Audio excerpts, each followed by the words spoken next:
You might listen to it when you study, or maybe you hear it in the background of that guilty pleasure vlog. You might even listen to it in the bath when you're trying to relax, or conversely, at work when you're trying to get something done. People seem to enjoy this music in a lot of different ways, but some music fans have actually come to despise it. Now, if you're only listening to these streams occasionally, you might not have noticed, but this genre is actually pretty divisive among music heads. You saw the title?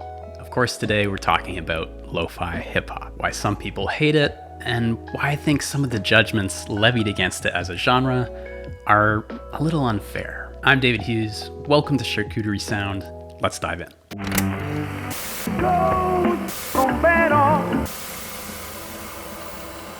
Lo-fi hip hop and chill hop beats are everywhere, still. And although the genre's golden age seems to have kind of waned a little bit, it's still go-to, easy listening music for a lot of millennials and Gen Zs. And as you might have seen in my videos on future funk or vaporwave, these internet-only genres can cause quite a bit of disagreement among listeners. Now, I'm sure some of you watching this are more on the anti-lo-fi end of the spectrum, which I totally understand.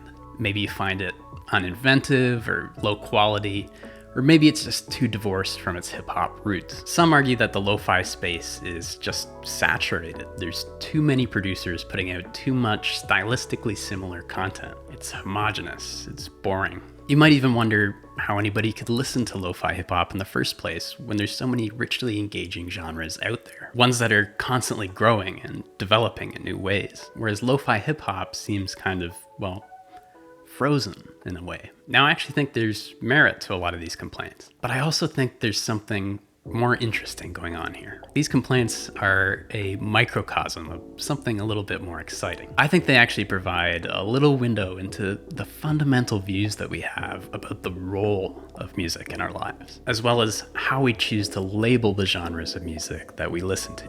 Of course, to be totally transparent, I myself have dabbled in the creation of lo-fi beats, so I'm clearly biased to an extent. But I also don't think that the lo-fi haters are entirely wrong either. But before the gloves come off, let's get a little bit of context. What is lo-fi hip-hop anyway? Lo-fi hip-hop is a style of down-tempo electronic music, which sees hip-hop beats paired with nostalgic samples and a degraded, fuzzy, distorted quality. It's often quite repetitive, and it can include purposely added artifacts like the crackling of a vinyl record or radio static. They're kind of the musical equivalent of buying jeans with holes already worn into them. And that's not a dig, no one's immune to fashion, and in my mind, there's no crime in a little vanity. But giving lo-fi hip-hop an accurate date of birth is tricky. Some trace it back to the beginning of the YouTube music streaming boom, some to hip-hop producers like Madlib and J Dilla, and others to the plunderphonics of the late 80s. I think that if you were to erroneously credit a single individual for creating or at least popularizing the sound, you could do worse than the late Japanese producer Jabez. He developed this new sound in the early 2000s, but of course, like many genres, it more accurately seems to have sprung from multiple sources. That being said, whenever the origins of this genre are discussed, there seems to be a flame war in the comments, so I'm actually going to move past the history now and address why I think the hate directed at lo-fi hip-hop is a little bit misplaced. And by the way, if you're interested in the study of genre, the psychology of music, or if you just want to broaden the understanding of the music that you already love, please consider subscribing. It really motivates me to create more cool stuff like this, and I really appreciate it.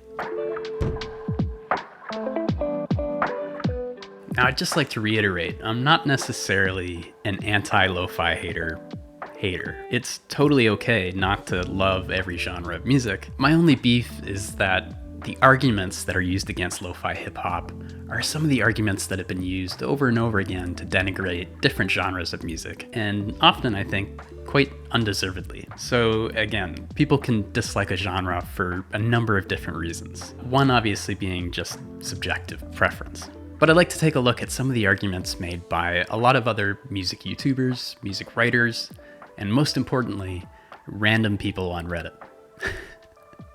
So let's look at our first anti-lo-fi argument.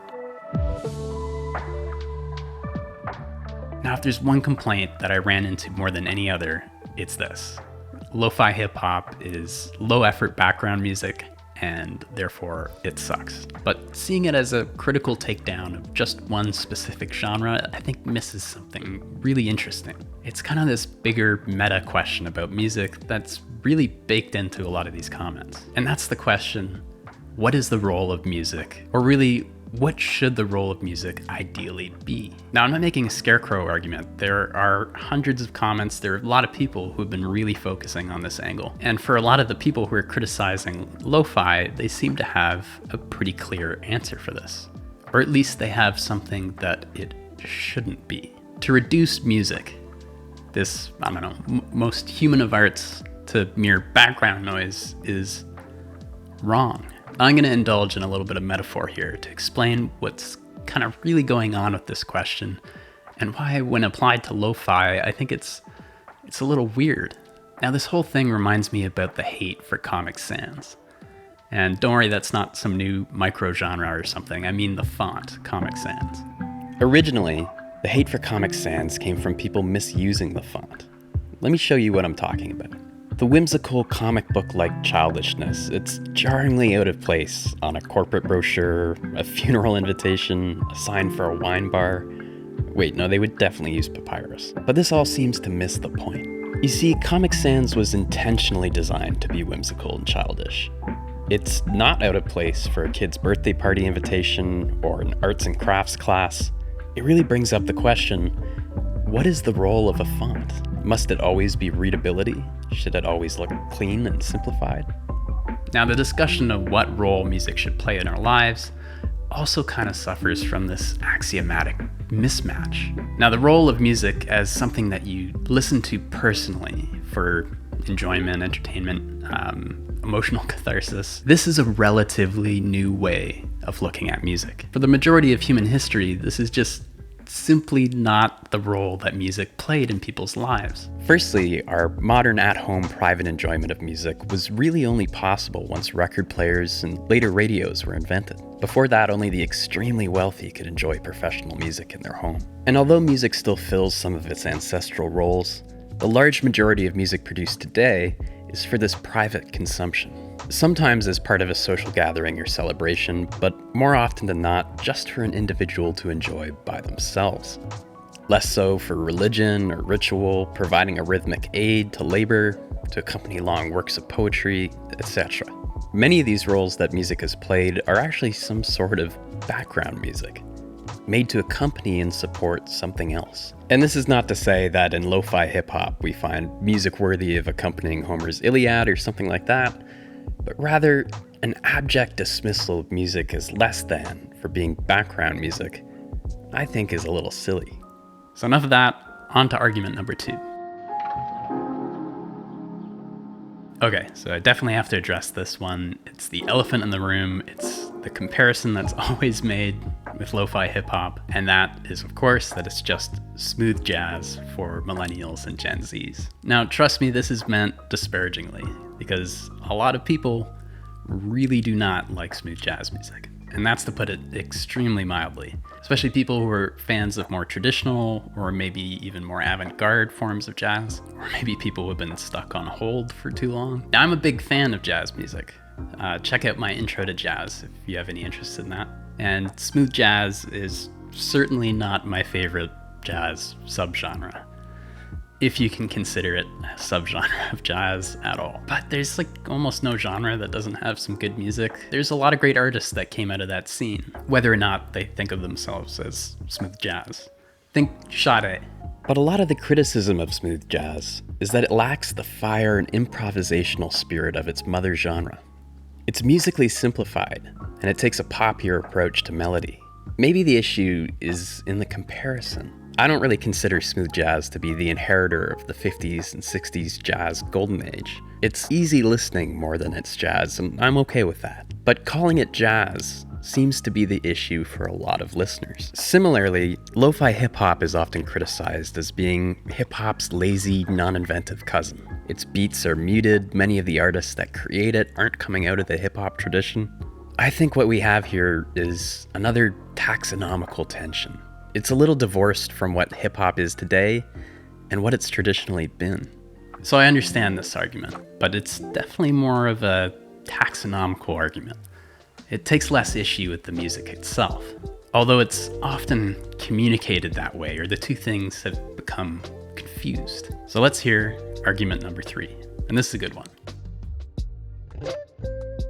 Now, the level of effort involved in the creation of the music is another reason why some people seem not to like this genre. And I understand how you could form this opinion. There is a very low barrier to entry for making lo-fi hip-hop beats. And as I know personally, you can hide a lot of sins behind that low fidelity sound. Check out my music as an example. But again, buried in this argument is a bigger question. Another question about the role of music and even art more generally. How do we judge the quality, the artistic value of a piece of music? What parameters do we set? What parameters should we set? Now, effort is a really tricky one to tackle because it's both at the same time immeasurable, but also undeniably important in the creation of music. All this makes me think of punk music. Many still deride it for similar reasons. Its low barrier to entry. And of course, not all punk fits this description, but when punk first came onto the scene, many were certainly critical of how a few power chords, shouted lyrics, and thumping stripped-down drum beats could be of any musical value. But punk has an axiomatically different approach to the creation and even the purpose of music, especially compared to many mainstream styles. It follows a different internal logic. One that doesn't prioritize effort as its main goal, or even as a necessary prerequisite sometimes. Feeling, rawness, a song's political message, the absurdity of it all. These are all far more important in the creation of punk music. Now, if this is communicated through a statement like, I don't prefer low effort music, then I think that's fine. But if instead it's, this music sucks because it's low effort, well, then we have something more interesting, right? It's just difficult to argue, and sorry to all my Platonists out there, that there exists some sort of objective hierarchy of music or art more generally. Like there's something that artists and musicians should, like a prescriptive should, focus on and prioritize, maximizing some sort of musical value. I don't know. So I really think that lo-fi hip hop and its many detractors can teach us a lot about the way we look at music. Now, this video has been more of a rant than a chat, and I do apologize for that. But if you're still listening at this point, you definitely like this kind of cerebral nonsense too. Anyway, that's all for now, guys. Thank you so much for watching. Please like and subscribe if you haven't already. And please let me know in the comments if there's a genre that you think is unfairly maligned. Thanks again, and I'll see you next time.